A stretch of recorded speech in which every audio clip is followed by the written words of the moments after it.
Allah Akbar. The next thing. How many are you guys here? They said over 100 and something persons.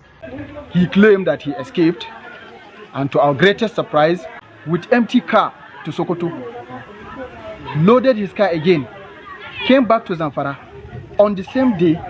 Then he went on, the person recording the video, he went on to say, oh, and your governments are busy lying. Now you people are not up to 50. Recently, some people who should know better said that Nigeria is now worse off than it was 10 years ago.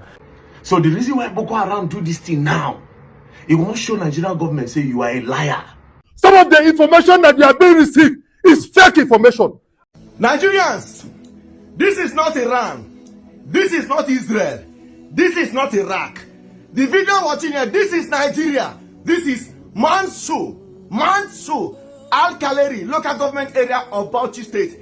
We are here in Rigwe land to mourn again the demise of our brothers and sisters. Hello everybody, welcome back to Plan B TV News Gist and Blog. I felt the need of doing this particular video of Reno Omokri. Reno Omokri recently came out to spill out unpleasant ways that, oh, Nigeria is now more peaceful or better than it was 10 years ago. He said all kinds of things in order to promote the city boy movement with Shehin Tinubu and all of that. But before we start the whole gist, I want you guys to watch the said interview that triggers me to do this particular video. We'll be right back. Well, I believe in the city boy movement, and I'm going to tell you why. Recently, some people who should know better said that Nigeria is now worse off than it was 10 years ago. Now, let me take your minds back to what was happening 10 years ago.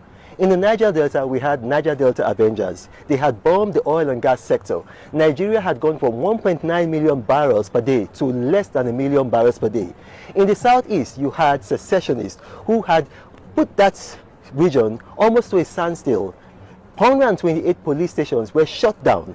We moved down to the northwest, and then from Abuja to Kaduna, you could not drive. Every day it was a death trap. People were being abducted, were being kidnapped. In southern Kaduna, there was a genocide. People seem to have forgotten that. In the northeast, in Maiduguri, you had about 7 local governments where Boko Haram were in control. Now, because we have a very short memory in this country, we tend to forget about these things. All of these things have passed away. In the Nigerian Defense Academy, Boko Haram went there. Our Defense Academy killed soldiers. Boko Haram attacked the Presidential Guard of Brigades in Buhari. All of these things don't happen.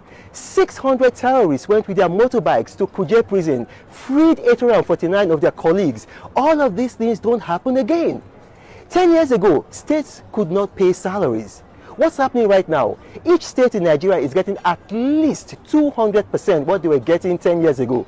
Somebody said the president is using jazz. No, the president is using performance. We've had 12 cycles of trade surpluses in this country. That's why I support the city boy movement, and I'm urging you, remember where we're coming from so that you remember where we are today. Thank you for watching, and may God bless you. If you watch this particular video, it will be done on you to understand that Nigerian politicians, they don't care about human life. Now, how will you want these particular people from this village to feel, despite everything that is going on in their community, the life they have lost in Jos, Borno, Kaduna, Zamfara, Benue, all those things that are going on in Nigeria? How would you want them to feel because he wants to promote his candidate and is lying? I want you guys to watch some certain videos that are going on in Nigeria, the death rate and everything. I want you guys to watch it. We'll be right back. This is the house. See how dilapidated is the house. But this is the place where they want 50 million naira to be gathered and be taken to them as ransom. And within just 1 week, that's their higher expectation. According to his elder brother, the kidnappers initially demanded 10 million naira for Abba Shewu's release. Donations from the public helped the family raise the sum. The adopters subsequently blocked their contact numbers and demanded 3 brand new Honda motorbikes instead. Now they treated him that way in that viral video because we failed to raise that 50 million naira to them. They say according to them, we had the money, but we refused to give them the money. We like money more than the life of our brother. And that is why they now ask their boys to treat him in that way. And everybody saw the way they treated him in such a very cruel manner. The family believes that abductors never intended to release Shehu, using the ransom demands as a way to make money. They also suspect the driver of the vehicle from which he was taken may have been complicit in the crime. We agreed that we should take the money down to them so that they can get the money in their hands. But then their decision is that they are not releasing that boy. They are not releasing him. And that is why when they collected the money, they blocked all our numbers and told us that we have to produce 3 brand new Honda Boko Haram motorcycles to them. The prime suspect behind all this torturing, all this kidnapping and whatever other thing is the driver who drove them from Gusau here to the meeting point because he is associated with them, with the bandits. When he reached the point, he categorically informed everybody in the car that the car is was faulty, and then he has to fix it. In that process, before they know it, they were surrounded and they were all kidnapped. And to our surprise, only him, the driver, managed to escape. Despite several gunshots from about 10 bandits, he claimed that he escaped. And to our greatest surprise, somebody who escaped from banditry attack, could immediately go back to his vehicle, the faulty vehicle, managed to fix the vehicle, and had the courage and confidence and the ability to continue with his journey with empty car to Sokoto. Loaded his car again, came back to Zamfara on the same day, on the same road, back to Zamfara. He did not report to any police authority or any security agency. The family is also addressing misinformation on social media, clarifying that Abba Shehu had already died in captivity before they conducted a burial in absentia. I wish to vividly and categorically state it to the world that Abba is not alive. What they are sharing and speculating about are all bunch of lies. So take it from me, I am his blood brother, elder brother. Musa Uthman Abba is no longer alive. Those bandits killed him. And what people are sharing now are nothing but acute lies. The family is calling on all relevant authorities to act promptly to expedite the process of bringing the killers to book. This is Irekpe local government. Irekpe local government, look at what the people is facing. Look at the agony, the pains that these people are facing in this community. I want you guys to watch this particular video on how this man narrated the whole story and the things that they are facing in this community. At the grassroots, and we know what is happening. So let your people come and meet the people at the grassroots, so they will tell you what is happening. Some of the information that you are being received is fake information. The truth is, people are being killed in their houses, in their community, and nobody is saying anything. President Tinubu, please, you are doing good, but do more. Do more. There are people that surround you that are not telling you the truth. Please, locate those people and take them away. We know some of them. In time will reach that will mention some of their names. But I want the president to do the needful. Even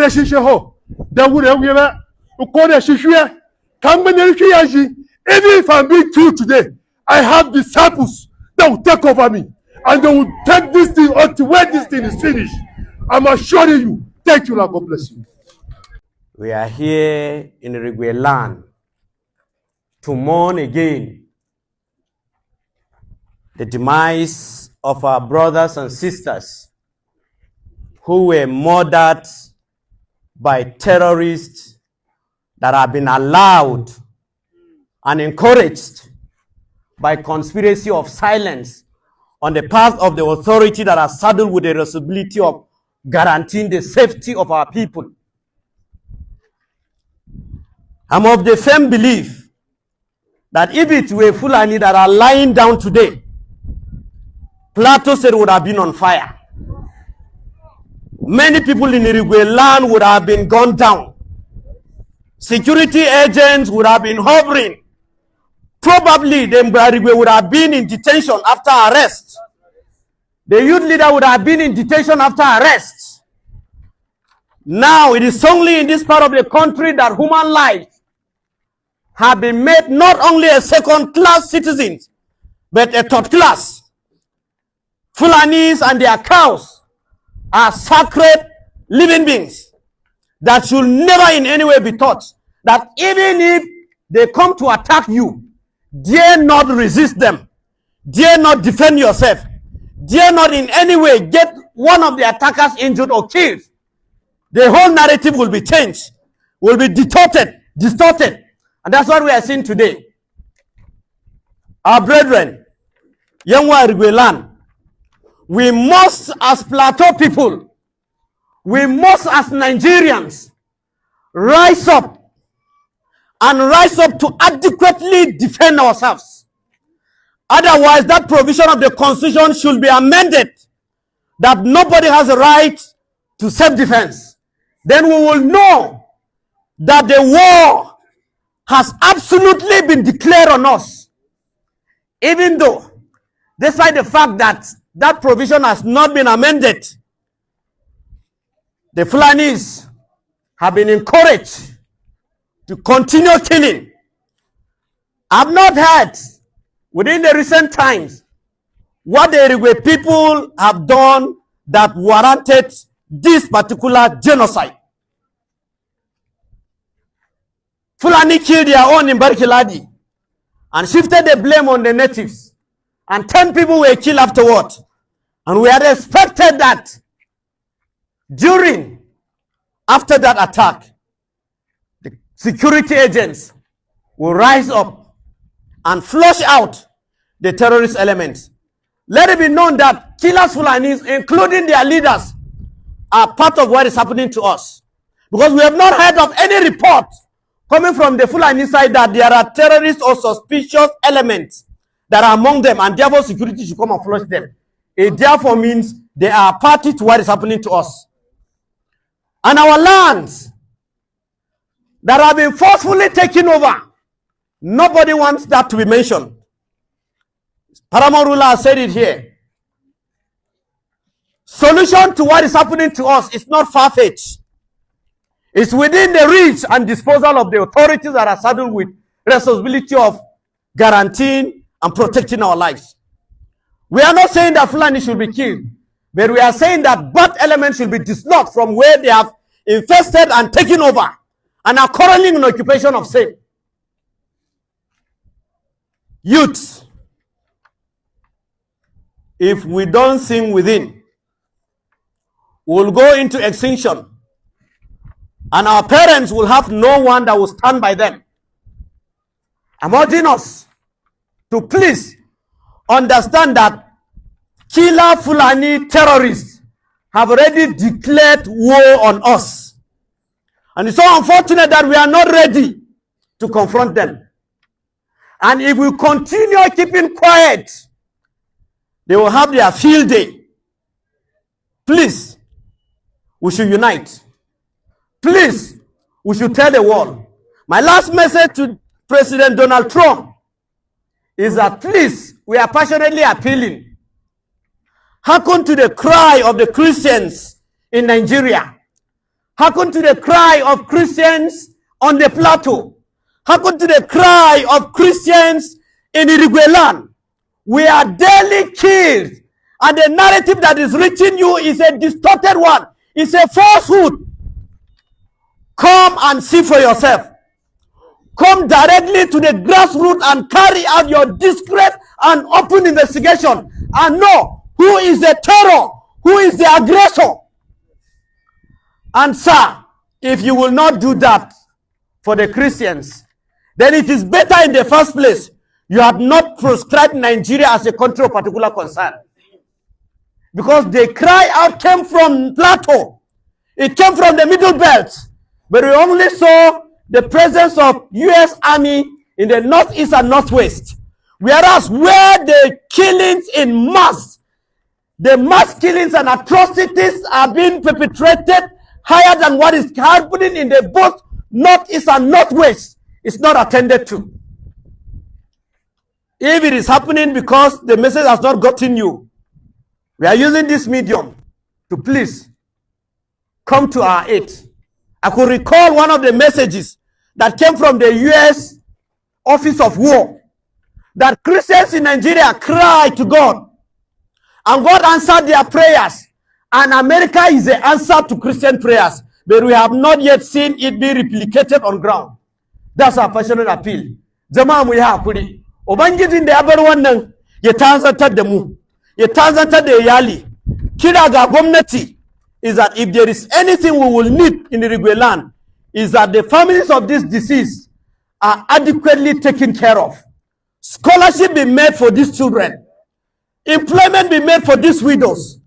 Whether in whatever government agency and parastatals, let it be that that is a way they could be pacified. That is a way comfort could reach to these people, so that they will feel that they've not been abandoned and that they are members of human family.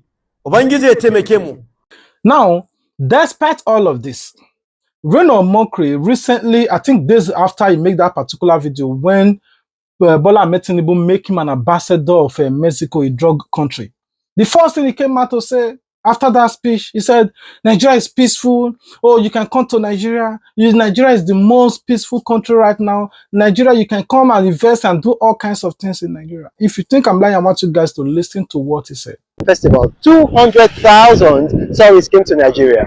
Not one was killed, not one was robbed, no domestic incident. In February this year, we had the Argungu Fishing Festival. 50,000 farmers and 50,000 fishermen, they gathered in a place called Argungu in Kebbi State to play for 500,000 spectators. Not one person was killed, not one person was robbed, no domestic incident. Nigeria is politically stable. So this is a great country, a secure country, a prosperous country, and a stable country. My name is Reno Omokri. Thank you for watching, and may God bless you. Now you listen, you heard him. It is not me, it is him. You heard everything that is promoting Nigeria is peaceful. Is Nigeria peaceful? Yes. Is Nigeria a great country? Yes. But they should not be lying. To tell the truth about the thousands upon thousands of souls that are being killed by these fulani herdsmen, and the thousands of souls that are in the forest that were kidnapped by these fulani herdsmen or Boko Haram or these terrorists. All the soldiers that have lost their life. Just recently, you know how many soldiers lost their life? Generals, lieutenants, brigade, all of them. They are dying daily, and Nigerian government are playing politics with it, trying to cover it up from the face of the whole world. Now, I want you guys to watch this particular video of VDM. What is said in this particular video? Bismillah wa salatu wa salam ala rasulullah. Da dai waɗannan mutanen su ne wanda aka kama su a Woro. To yanzu za ku ji yanayin inda aka kama su da kuma yanayin yawan nasu a bakin su. Ya ana aka kama ku. So this is where Nigeria have gotten to. If you see the way these governments take the campaign for 2027 election, you go see say Nigeria they safe. Anybody where they look Nigeria from abroad, where they look Nigeria from another country, go say, oh, Nigeria is so safe. The way the government focus on the election, the presidential election, you go to see everything good. Now, those are the people that were kidnapped in Kwara State. Those are victims of the Kwara State kidnap. Boko Haram parade people where they kidnap to the world. Do you know the reason why Boko Haram did this? Watch to the end of the video if you understand how, sir. He asked them, how many are you guys here? They said over 100 and something persons. Then he went on, the person recording the video, he went on to say, oh, and your governments are busy lying. Now you people are not up to 50. So the reason why Boko Haram do this thing now, it won't show Nigerian government say you are a liar. We carry more than the people that you are telling the public. Boko Haram don't get in mind to think they do this thing for Nigeria. Meanwhile, the people where we say they're supposed to protect the people are focused 100% on the election. No wonder why I no see city boy movement for Kwara State. City girls, when I no get a zonal coordinator for Kwara, more really know what they go, more really know what they go on them. When I put coordinator for them, now more really see how they be. Kwara State don't they turn Bronu. It started like this. Till today, Bronu never get peace. It don't turn normal thing for there. It started like this. Chibok girls, boom! They carry Chibok girls go. Chibok girls, they come turn no mountain, they come back, they carry boys. They come back, they carry mothers. Kwara State, slowly. They start from church. CSC church. Boom, boom, boom, boom, boom, boom, boom, boom. That one pass. They do again. Now they go one community, they burn the community. That one be as if nothing happened. That's how they look that time. I just keep quiet. They pack people. Now see mothers and children in the video. See mothers and children. They feel they won't feed them well. And some of them now, those people, will they knock them? First for entry. Plenty of those small girls now. And we get government for Nigeria. But what's in the government they do now? Now election just full everywhere. Don't take us anybody. Oh. And you were not in Nigeria now. Where you go to see this thing now? You go feel say, okay, Nigeria, they okay. Everywhere good. The people are living well. The people are okay. There's security. There's everything. The way these people focus their energy on the campaign. Again, I ask, who will be the coordinator for City Girls Movement for Kwara State? I mean, no girls for there. Now, only states where they peaceful when I get coordinator. States where no one when I get coordinator. Kwara State is slowly, gently. They don't turn Bruno. It's like at 6 states, more than 10 states. Look around, don't chop on. They don't collect them. Benue, insecurity. Edo, terrorism and kidnapping. Kwara, the newest big boys on the list. Now then they there. Big boys don't take over that place. There's Jos, there's Zamfara, there's Katsina, there's Borno, sometimes Kaduna, sometimes Nasarawa, sometimes Taraba. You listen to what video said. Boko Haram, you see the things that they are doing in Nigeria. In all of this, how did he want these same people from this community listen to Evangelist Ezekiel? What he said in this particular video. I want you guys to watch it to know the pain that these people are passing through. The Nigerian government are sweeping under carpet and hiding it from the surface of the world. I want you guys to watch. Since the grandchildren of Otman Danfodio, the great-grandchildren are saying they are going to fight, continue the jihad. We must stop them. Stop them from killing us. Don't put your trust on security. They will not stop them. You are the one to stop them. Fighting from your backyard. But don't go to them. God will bring them for you. How will these people feel? The people that have lost their loved ones to this calamity that is before Nigeria, to this insurgency, to this ISIS, Boko Haram, is fulani herdsmen, Al-Qaeda, Jihadis, and all of that. How did he want them to feel? Now, you see Reno Omokri and the rest of the APC government and how they lied in the face of Nigeria, even to the extent the money that could have developed the country, $9 million, $9 million, they took it to the Western world to pay for the media house so that they can cover up their lies. Nigerians are dying every day. As long as they are not directly affected, they come online to blunt lies. They tell it with all confidence and say Nigeria is peaceful, Nigeria is the most better country than any other country in the world. Anyway, I will rest my case here. I love you guys, God love you more, but I want you guys to comment your thoughts about this particular video you just watched. While I wait for you in the comment section, if you have not subscribed, please do. If you do, turn on your notification bell so that you wouldn't miss out our future uploads. I love you guys, God love you more. Until we meet again. Bye. Nigerians, this is not Iran. This is not Israel. This is not Iraq. The video watching here, this is Nigeria. This is Mansu, Al-Kaleri, local government area of Bauchi State. This is Nigeria. Today's date is the 2nd of March, 2026. We are in a full-blown war. Nigeria, we're there for war. It is clear. Right now, go get your ammunition. Protect yourself. The federal government of bandits, this federal government of Nigeria, they are after us. They want to unalive us all. They want to kidnap all of us. See them. Bandits in thousands. Not I will say bandits. Terrorists in thousands. Thousands. They came out today. Today's day the 2nd of March 2020. See them. This is Bauchi State, not Israel. This is not Iran. This is not Iraq. This is not Somalia. This is Nigeria. Bauchi State. Nigeria, we are at war. Go get ammunition. Protect yourself right now. It is a full-blown war. Take it or leave it.